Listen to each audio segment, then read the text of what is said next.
Parabandatimizni so'mga qilyapmiz. 3 litali balonga chiroyli qilib oxir ishlashini ko'rsatamiz. Qo'yish uchun birinchi balon chaqlab oladi, pustoy balonni, gaz kulmagan balonni chaqlab chiroyli qilib, keyin shuni kley porozdan lipochkasiga yopishtiriladi.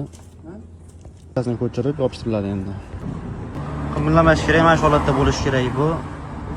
Mahkam bo'lishi kerak. Agar qimillab qolsa yaxshi ishlamaydi bu ham. Noto'g'ri ko'rsatadi. Tatligimiz mana shu mashinaga ustunuka qilinyapti.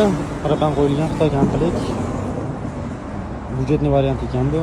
Tatligimiz ustunukalar bunga dachik qo'yamiz. Yangi chiqqan Cobalt bu. Bez kapot chiqyapti ekan. Chiroyli tushunchalar bilan orttirib beramiz, balolardan qo'yib bo'lyapti.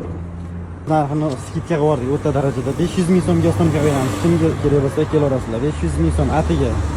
Sentramiz tayyor bo'ldi. Zapravka borib 10 litr gaz kuyib keldi. Bitta ko'rsatyapti. Nastroykadan qilib hozir tekshirib beryapmiz. 10 litr. Birga bir ishlayapti. Kimga dachik qo'yish xizmati kerak bo'lsa, kelaverasizlar. Aloqaga chiqib ishlarni chiroyli qilib beramiz. Narxini 500 ming so'm qilib beramiz sizlar uchun. Kelaverasizlar. Skidga qo'yamiz. 700 ming, 800 ming, 900 ming emas. 500 ming so'mdan ustunuka beramiz sizlarga. Bunaqasi O'zbekiston bo'ylab yo'q.